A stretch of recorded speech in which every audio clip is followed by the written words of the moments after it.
мысалы Ақштап Бақтыгерей, Талант Арынғали сынды біздің қазір елімізге танымал тұлғалар бітірді. Сол себепті бұл мектепті мен өзіме мақтаныш санаймын. Және бұл мектеп мен үшін әрбір тасы маған өте қымбат, өйткені мен бұндан яғни үлкен тәрбие болып табылады. Және де қазіргі таңда 390 оқушы Жасұлан ұйымында. Сол ұйымның қазіргі таңда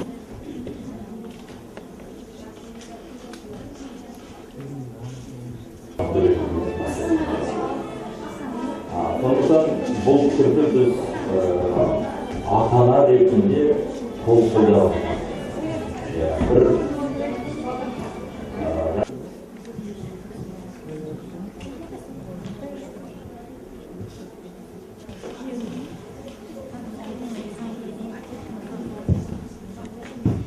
Құрметті бүгінгі кешке арнайы шақырылған әділ-қазылар алқасы, ұстаздар, сайысқа қатысушы оқушылар, мектеп оқушылары. Жыл сайын оздырылып отыратын қалалық дәстүрлі сәкен оқулары мәнерлеп оқу кешіне қош келдіңіздер. Халқымыздың ардагер ұлы, белгілі ағартушысы, айбынды күрескер, жазушы, сазгер, қоғам мен мемлекет қайраткері Сәкен Сейфуллиннің өлеңдерін мәнерлеп оқу кешін ашық деп жариялаймыз.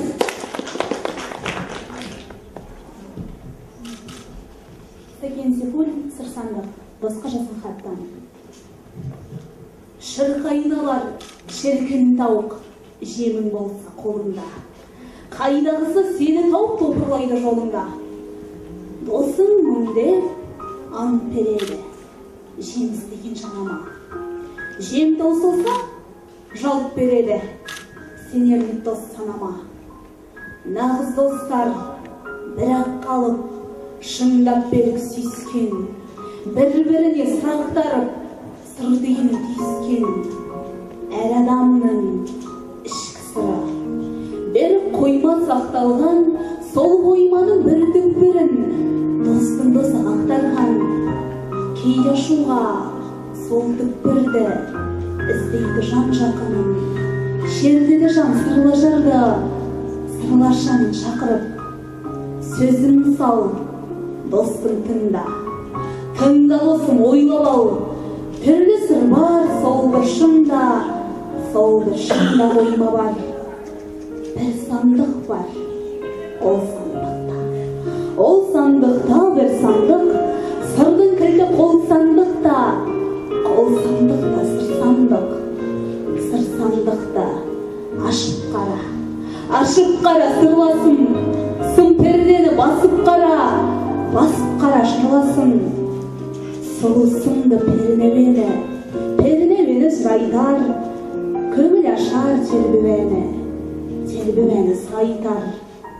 Шыққан біз дос, шынға талай сырлы ойланып, ақтарарлық алтын сарай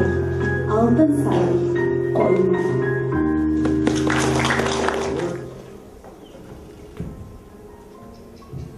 Сөз директордың тәрбиесі жөніндегі орынбасары Рахметов Амантай Орынғалиұлына беріледі.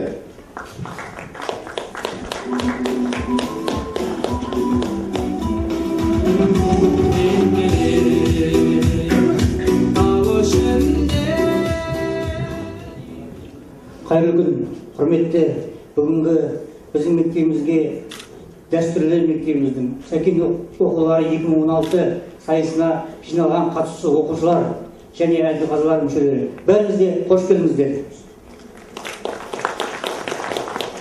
Өздеріңізге белгілі, биылғы жыл еліміздің тәуелсіздігінің 25 жылдығы қарсаңында жылдағы өтетін дәстүрлі Сәкен оқулары сайысы осы дәстүрлі 25 жылдық қарсаңында өткелі тұр.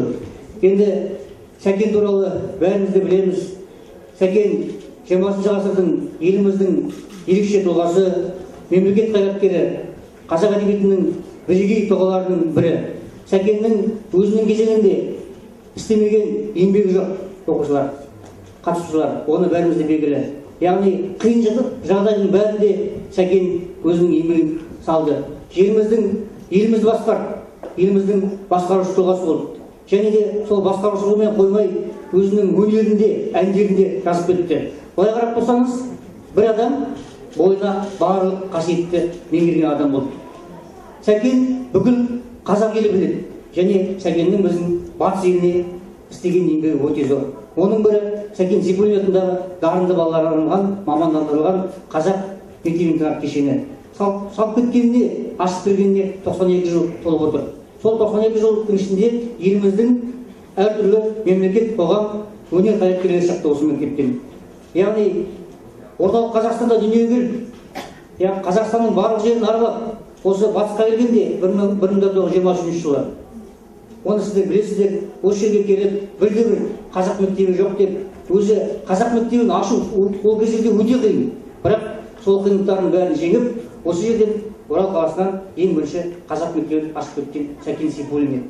Осы Сәкен Сейфуллин, Сәкен оқулары барлық еліміз үшін қандай киелі болса, біздің мектебіміз үшін өте киелі. Біздің мектебіміз Сәкен Сейфуллин атында. Сол себепті біздің мектебіміздің осы Сәкен оқуларына тағы да бәріңізде қош келдіңіздер дейміз. Құрметті оқушылар, енді бұл сайыс қалалық білім бөлімі басқармасымен және қалалық әкімшілікпен бірлесіп өткізіп отыр. Сайыс бүгін басталады, бүгін қорытындыланады, бірақ та сайысты марапаттау 6-шы оқу күні өтеді. Енді әділ қазылар мүшелері келіп отыр, әділ қазылар мүшелері өз әділдігімен сайысты бағалайды деп ойлаймыз, және бағалайды да, және 6-шы оқу күні осы сайыста жаңағы жеңіске жеткен оқушыларды ертең, бүгін қорытынды шыққаннан кейін, ертең жұма күні біздер қалалық білім басқармасы арқылы мектептерге жібереміз. Сол оқушылар және жүлдеге орын алған оқушылар 6-шы оқу күні осы біздің мектепке келіп сағат 10-да марапаттауға, қалалық әкімшілікпен біріккен сол марапаттауға қатысады, мұғалімдермен бірге. Соған біз бұйрық жібереміз. Сол естеріңізде болсын. Бәріңізге сәттілік тілейміз. Адамның көз жібердің қандайына, шешенің тәңір берген таңдайына, малдың ырыс берген маңдайына, батырдың қайрат берген жүрегіне дейді ғой.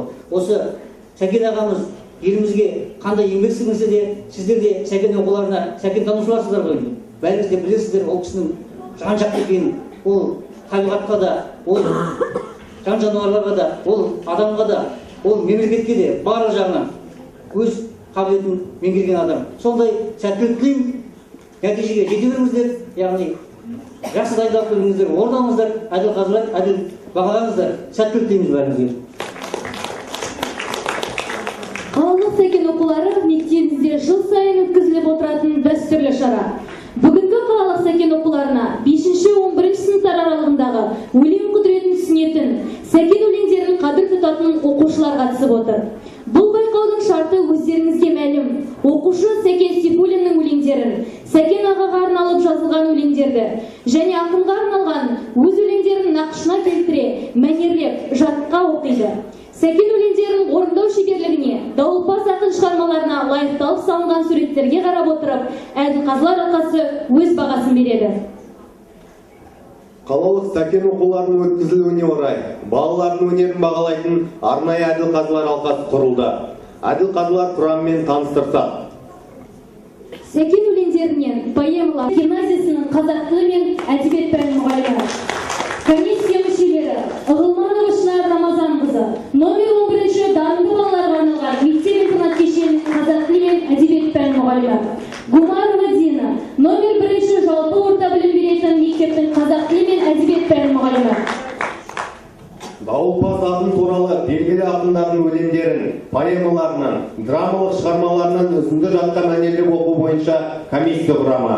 Төрайымы Қажгериева Ләззат Нығметоллақызы, номері 30-шы жалпы орта білім беретін мектептің қазақ тілі мен әдебиет пәні мұғалімі. Комиссия мүшелері Илюсінова Лаура Мұқашқызы, номері 10-шы жалпы орта білім беретін мектептің қазақ тілі мен әдебиет пәні мұғалімі. Татаханова Бақытханым, номері 34-ші мектеп гимназиясының қазақ тілі мен әдебиет пәні мұғалімі. Жас ақындардың Сәкен аға рухына арнап шығарған жеке өлеңдерін мәнерлеп оқу бойынша комиссия құрамы. Төрайымы Ахметқалиева Светлана Жуков қызы, номер 41-ші мектеп гимназиясының қазақ тілі мен әдебиет пәні мұғалімі. Комиссия мүшелері Шахина Шынар Амангелдіқызы, қалалық мәдениет және тілдерді дамыту бөлімінің бас маманы, Бейсенғалиева Гүлжайна Казуқызы, тілдерді дамыту басқармасының бөлім басшысы, ақын. Сәкен шығармаларынан сурет салу бойынша комиссия құрамы. Төрағасы Тұрсынғалиев Мереке Сенғалиұлы. Жалпы орта білім беретін нөмірі 5-ші мектептің бейнелеу пәнінің мұғалімі. Комиссия мүшелері Ораз Қанат Орынтайұлы. Нөмірі 11-ші дарынды балаларға арналған мектеп-интернат кешенінің бейнелеу пәнінің мұғалімі. Жапақов Серік Амангелдіұлы. Жалпы орта білім беретін нөмірі 13-ші мектептің бейнелеу пәнінің мұғалімі.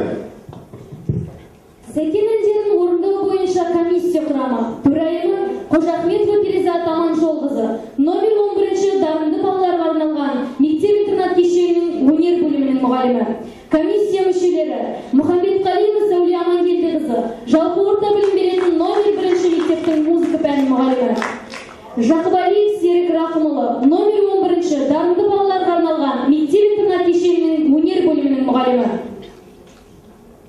Сәкен аға, сен мені естейсің бе, жұмбақ маған, бәрібір өзің жайлы сұрақтарам. Өзің ашқан қазақтың мектебінде, өсу демін білім ақ, мен мақтанам деп. Мектебіміздің түлегі Айдар Мусина жыр жолына қосқанындай, мектебіміздің әр оқушысы бұл мектепте оқыған мәртебе көреді.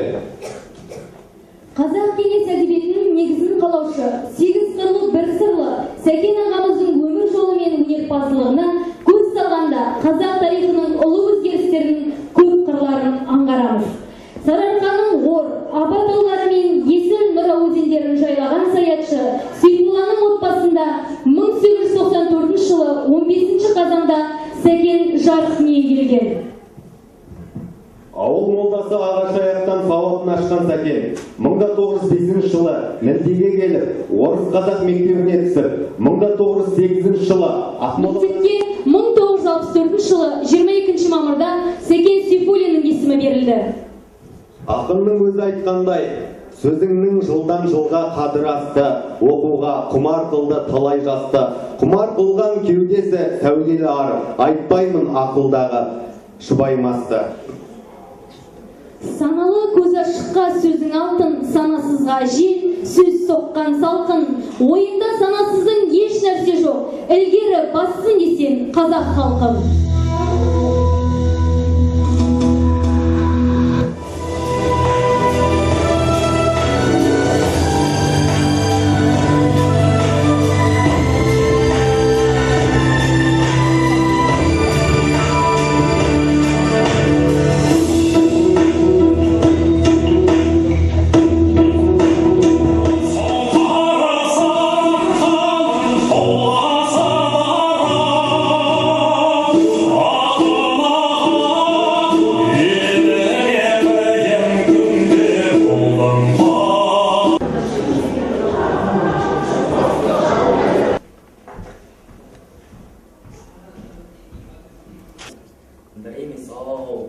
Мың жауабымды аптайын, ол ақсын қар, сайын далағынаға. Ақ бөкенді қорға, жарға орады. Айдың көлдің аққуымен сырластым, кен жалғанды, сол бәктікпен шолады. Мейлін мырза, сен өзінше ұққан бол, қара кек жағам деп сұқтан көп, айтарым сол, ол аққудай келі, ел алдында намыс туын шыққан жоқ. Атын білмей, жүріп қанша насықты, Көкшетауын кеттік жанға асыққап, тау ішіне салған әнін тыңдашы, тебірентпей ме, мүлдір таза нәсіптік. Мәрт мінезді, қайсар еді, сал керім, іші кеген алдау дұшпан, бар кеген, еш кесел тоқтаталмас, еш кесел, халқым сүйген Сәкен аға әндерін. Мәңгі тыңбас, өлең сөзін жарысы, орнын табар өз әлінше бәрісі. Сәкен төрде, әне, ақ боз атпен кетеді. Ол қазақтың артық туған барысы. Айтқанымды мейлін дұрыс де, бірақ мырза, жалған жала іспе. Сәкен аға жазаланды, жазықсыз. Сол жетті ғой, атылғанда дейсің. Өзің ашқан қазақтың мектебінде өсуден білмақ, мен мақтанам, сен жайлайтын өзгелерге. Көкшетауға өзгелен теңделеме, анаға жазған хатыңды оқығанды, тебіренген жан сәл бөгелеме сұр сандықты жазыпсың Сәкен аға. Сол кезде достар түңілдің бе шынында да, бұл сұраққа жауапты қалдырмапсың, сонда да сыр сандық жалғыздара. Бұған да бас көзіні көп өлеңдерін, романың бар, бұны бөліп көрнектелін, өз басынан кешкен қиындықты, сол романға шеберлі өрнектелін. Бәрін айтып, бірін айтам Сәкен аға, бәйтерексің, өзің еш ұқсамас ақындара, өзің жайлы пәк көңілді білдіріп мен, рухына бас емі ұлыдана. Ауыр еріп тас болып қатқан суықтың, күздің өңін сағынышы үдеген жанарынан жадыратқан жолдың. Өлең бірі, датың бар айтар саған, шындықты айтсын өзіндей айталса адам, мұз құрсағын жігітке толы таудың қуанышты шағыңды қайтар саған. Жатады өксікке айнап, қайтын көйтін, күнді қайтын, жеңсін келмейтін. Сараңғаға бет тұрсам бір білерім, бірі таудырар, есіміз кендейтін. Оған ешбір жетпейді ұшқанған, сол бір шыңға. Шырқ айналар, шіркін тауық, шемің болса қолың. Қайдағысы сені бұл, топырлайды жолында, жауап береді. Сенелік дос санама. Нағыз достар бірақ қалып шындап беріп сүйіскен. Бір-біріне сұрақтарып, сұртиынын дейіскен. Әр адамның ішкі сыры беріп қоймас сақталған. Сол қойманың бір түкпірін достың ұзақ ақтарған. Кейде шуға сол түкпірді іздейді жан жақынын.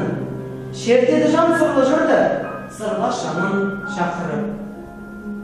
Ішкі сырды мысал етіп, біраз ғана жұмбайын, суреттеуге тауға кетіп, суреттеп сырлайын. Сарыарқаның бір тауы бар сымбатты, сол таудан сен сыр тауы ал, сыр тауы ал қымбатты. Аққу келеді мұнды дауыс құлағыма, япырмай бір сырлы ел жыладыма. Сағынып әте қымбат бір адамын, көл қылып көзі жасын бұладыма. Ола не саңқылдаған аққу екен, біреуге сәлем айтсам айтар мекен. Ей аққу, ей сәлем айт жолыққанда, Сарыарқа сынсыз солар. Сорлана ол сағынып ендеген зар, көкірегі қарсайылып бұқ дегенде, емес ол обасы жоқ сұм сүйген жар. О дүние-ай, қанат бітіп қысқа ұшсам, сағынған сол ойғысты барып құшсам, шипа боп жарақатты жүрегіңе, құшақта көкірегіме басып қыссам. Анаға жауап.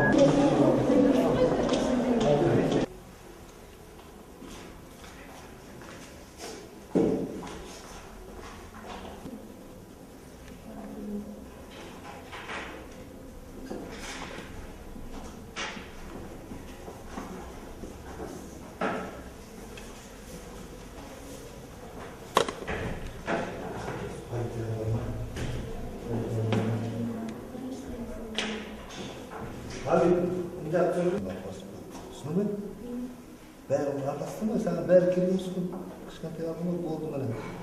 Ол енді жат болды. Керек жерді жат, жоғары жаттарды. Асып па сен. Оны солай айтып.